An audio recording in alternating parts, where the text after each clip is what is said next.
மாற்றம் ஊடக நேயர்களுக்கு அன்பு வணக்கம்.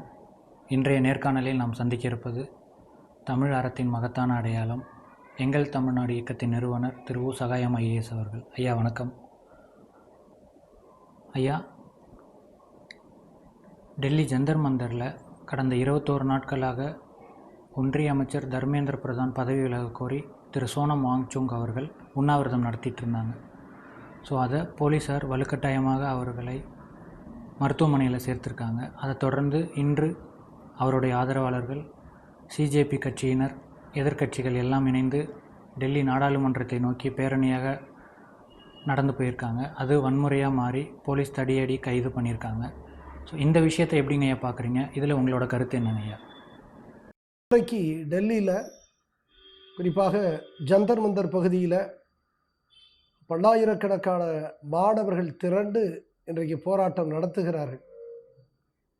இப்போ ஏற்கனவே தெரியும், சிஜேபி கரப்பான் பூச்சி ஜனதா கட்சி, இந்த இயக்கத்தினர்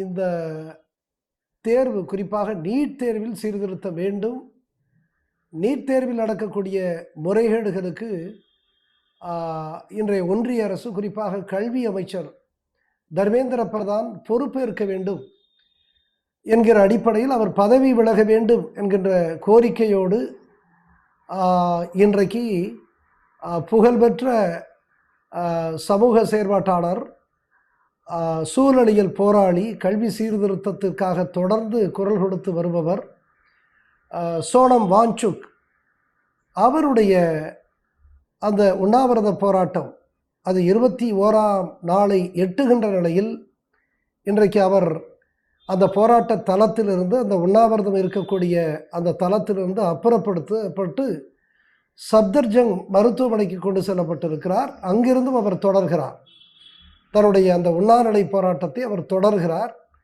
இன்றைக்கு பல்லாயிரக்கணக்கான மாணவர்கள் அங்கே திரண்டு நாடாளுமன்றத்தை நோக்கி அவர்கள் பேரணி நடத்துகின்ற அந்த அளவிற்கு சென்றிருக்கிறார்கள்.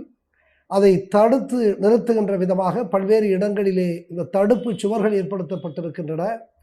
மாணவர்கள் மீது அவர்கள் இன்றைக்கு காவல்துறையினர் தடியடி பிரயோகத்தை அவர்கள் செலுத்தி இருக்கிறார்கள். தடியடி நடத்தப்பட்டிருக்கிறது, பல மாணவர்கள் காயம்பட்டிருக்கிறார்கள் என்கின்ற இந்த செய்தி வருவதெல்லாம் நல்ல அறிகுறியாக இல்லை. இன்றைக்கு ஒன்றிய அரசு,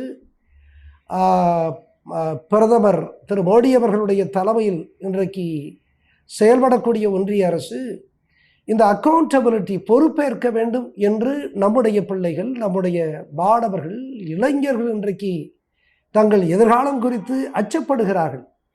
எனவே தங்களுக்கு சிறப்பான எதிர்காலம் இல்லை என்கின்ற நிலைக்கு தள்ளப்பட்ட காரணத்தினால்தான் இன்றைக்கு இவ்வளவு போராட்ட நிலைக்கு அவர்கள் வந்திருக்கிறார்கள்.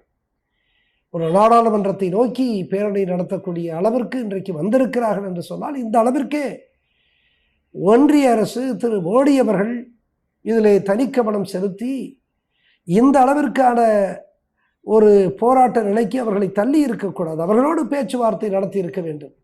தொடக்கத்திலேயே இந்த பிரச்சனைக்கு ஒரு முற்றுப்புள்ளி வைத்திருக்க வேண்டும். குறிப்பாக மாணவர்களுடைய, இளைஞர்களுடைய நம்பிக்கையை பெறுவது, அது அது ஆளுங்கட்சியாக இருந்தாலும் எதிர்க்கட்சியாக இருந்தாலும் ஜனநாயகத்தில் மிக முக்கியமானது.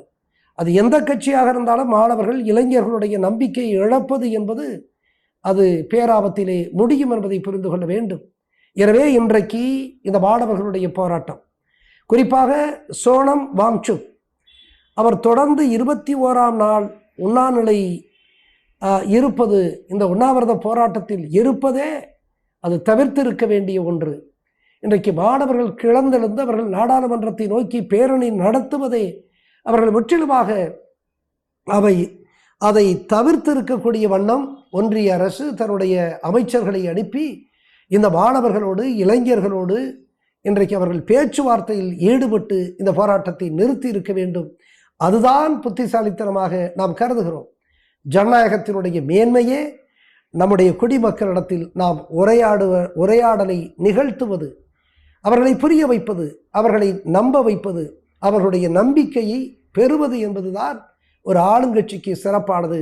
எனவே இன்றைக்கு பாஜக அந்த இளைஞர்கள் மாணவர்களுடைய அந்த நம்பிக்கையை பெற அது தவறிவிட்டது. மாணவர்களை இத்தகைய தீவிரமான ஒரு நிலை போராட்டத்திற்கு அது தள்ளி இருக்கிறதாகத்தான் நான் கருதுகிறேன். இன்றைக்கு டெல்லி இன்றைக்கு பெரும் பதட்ட நிலையில் இருக்கிறது. எதிர்க்கட்சி தலைவர்களெல்லாம், அந்த நாடாளுமன்ற உறுப்பினர்களெல்லாம் இன்றைக்கு அந்த இளைஞர்களுக்கு, அந்த மாணவர்களுக்கு ஆதரவு தெரிவிக்கின்ற வண்ணம் இன்றைக்கு அவர்களோடு பேச தொடங்கி இருக்கிறார்கள், அவர்களை சந்திக்க தொடங்கி இருக்கிறார்கள். எனவே நம்முடைய கருத்து, இந்த சோனம் வாங்சுக் 21ஆம் நாள் உண்ணாவிரத போராட்டத்தை தொடர்கின்ற அளவிற்கு கொண்டு செல்லிருக்க கூடாது. இந்த பேரணி நடத்துவதை தவிர்த்திருக்கக்கூடிய அளவிற்கு இன்றைக்கு பல நூறு மாணவர்களுக்கு எதிராக இன்றைக்கு தடியடி பிரயோகம் நடத்தப்பட்டதையெல்லாம் தவிர்த்திருக்கின்ற வகையில் தொடக்கத்திலேயே அவர்களோடு பேச்சுவார்த்தை நடத்தி அவர்களுடைய நம்பிக்கையை பெற்று தேவையானால் முதலிலே பொறுப்பேற்க வேண்டும். அதற்கு பிறகு தேவையான நடவடிக்கையை அமைச்சர் உள்ளிட்டவர்கள் மீது எடுத்திருக்க வேண்டும். அத்தகைய நடவடிக்கையை எடுக்காதது வருத்தத்துக்குரியது. எனவே பாஜக அரசு அது தவறிவிட்டது, தன்னுடைய பொறுப்பிலே தவறிவிட்டது என்றுதான் கருத வேண்டியிருக்கிறது. பழனி முருகன் கோயிலுக்கு சொந்தமான நிலத்தை சுமார் 100 கோடி மதிப்புள்ள நிலத்தை வெறும் 2.5 கோடி ரூபாய்க்கு பத்திரப்பதிவு செய்து முறைகேடு பண்ணியிருக்காங்க. இதுக்கு பின்னாடி இருக்கிற அரசியல் என்னங்க ஐயா? பழனியில் திருக்கோயிலுக்கு சொந்தமான மதிப்பு மிகுந்த நிலத்தை மிக குறைவான விலைக்கு வாங்கி அதை பதிவு செய்திருக்கக்கூடிய அந்த பின்புலத்தில் பல்வேறு நடவடிக்கைகள் எடுக்கப்பட்டிருக்கின்றன. இதில் நம்ம அரசியல் பேச நான் விரும்பலை. இது இந்த கட்சியா அந்த கட்சியா, யார் தவறு செய்திருக்கிறார்கள், இதையெல்லாம் விசாரணை, தீவிர விசாரணைக்கு பிறகு வழக்கு தொடரப்பட்டு நடவடிக்கை எடுக்கும் என்று நான் நம்புகிறேன். எனவே இந்த நிலையில் நான் அவர் தவறு செய்தார், இவர் தவறு செய்தார் என்று சொல்லுவதற்கு இல்லை. ஆனால் ஒன்று மட்டும் தெரிந்து கொள்ள வேண்டும், பொது நிலங்களை, இதுபோன்ற திருக்கோயிலுக்கு சொந்தமான நிலங்களை, புறம்போக்கு நிலங்களை, மதிப்பு மிகுந்த நிலங்களையெல்லாம் இந்த அரசியல் செல்வாக்கோடு வேண்டியவர்களுக்கு அத்தகைய நிலங்களையெல்லாம் முறைகேடாக வழங்கிய பல்வேறு நிலைகளை நான் பார்த்திருக்கிறேன். நான் பல நடவடிக்கைகள் எடுத்து இந்த அரசு நிலங்களை, கோயிலுக்கு சொந்தமான நிலங்களை எல்லாம் நான் மீட்டெடுத்து கொடுத்திருக்கிறேன். இன்னும் சொல்லப்போனால், நான் காஞ்சிபுரத்தில் மாவட்ட வருவாய் அலுவலராக பணியாற்றிய அந்த காலத்தில் ஏறக்குறைய 25-26 ஆண்டுகளுக்கு முன்பாக அங்கே நம்முடைய சென்னை நங்காரல்லூர் பகுதி, அது காஞ்சிபுரம் மாவட்டத்திற்கு உட்பட்டதாக இருந்தது. அந்த நங்காரல்லூர் பகுதியிலே பலட்சி அம்மன் கோயில் என்று இருக்கிறது. அதிலே 1 ஏக்கர், 1.5 ஏக்கர், 2 ஏக்கர் என்கின்ற மதிப்பு மிகுந்த நிலங்கள், இன்றைக்கு அது பார்த்தீங்கன்னா 100 கோடி என்கின்ற அளவிற்கு, 150 கோடி என்கின்ற அளவிற்கு மதிப்பு மிகுந்த நிலங்கள்.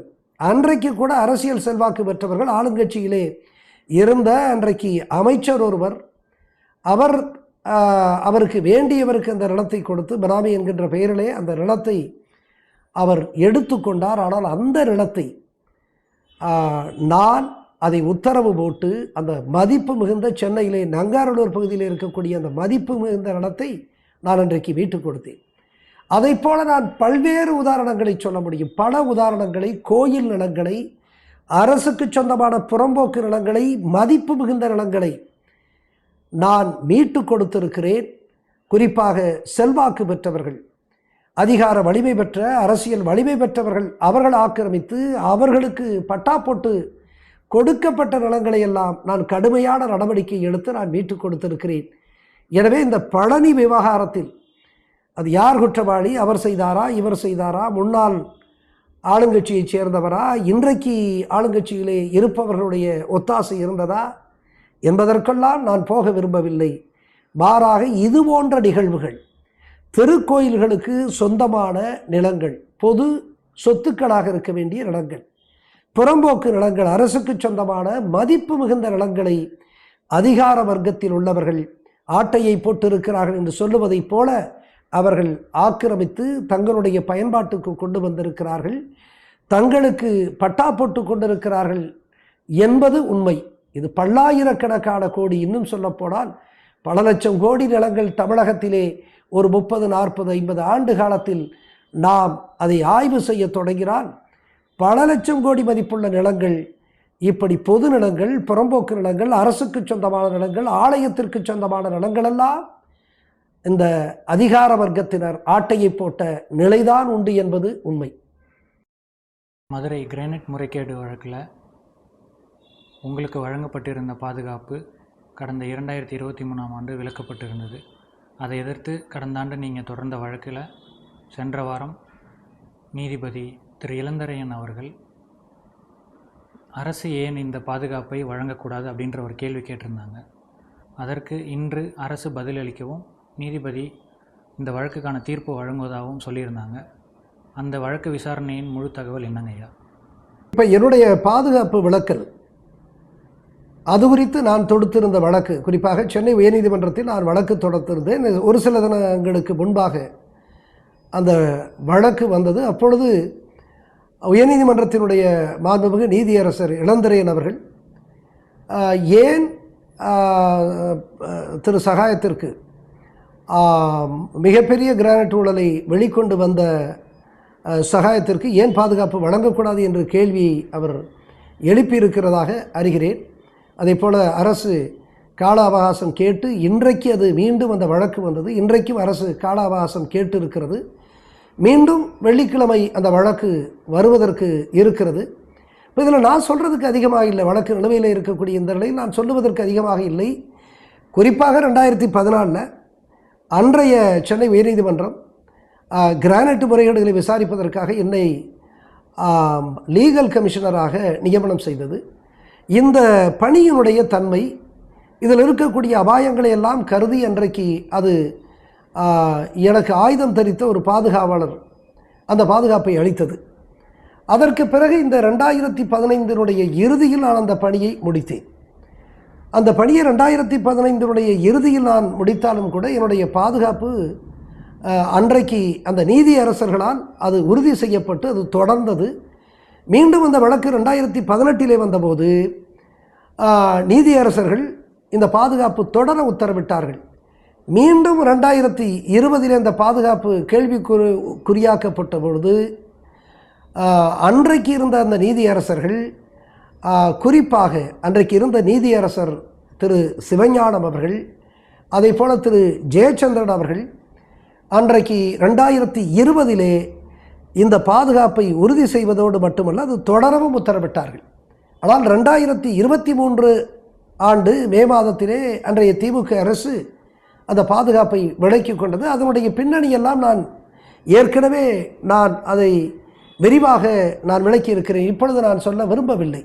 எனவே இன்றைக்கு வழக்கு நிலுவையில் இருக்கிறது. மிக எளிதான ஒரு வழக்காகத்தான் கருதப்பட வேண்டியிருக்கிறது. எனக்கு 2-3 முறை மிரட்டல் கடிதங்கள் வந்திருக்கிறது. என்னை கொன்று போட்டு விடுவோம், என் குடும்பத்தை அழித்தொழித்துடுவோம் எல்லாம் வந்திருக்கிறது. எனவே இந்த நிலையில் இது அரசே மிக எளிதாக கொடுத்து விடக்கூடிய ஒன்றாகத்தான் நான் கருதுகிறேன். இதில் பெரிய பிரச்சனை இருப்பதற்கு வாய்ப்பில்லை. இருந்தாலும் நான் வெள்ளிக்கிழமை வரை காத்திருப்போம். ஐயா, உங்களுடைய வேலைப்பளுவுக்கு மத்தியில் மாற்றம் ஊடகத்திற்கு காணொளி அளித்தமைக்கு மிக்க நன்றி. இது போன்ற மேலும் பல காணொளிகளுக்கு மாற்றம் ஊடகத்தை லைக் பண்ணுங்கள், ஷேர் பண்ணுங்கள், மறக்காமல் சப்ஸ்கிரைப் பண்ணுங்கள். நன்றி, வணக்கம்.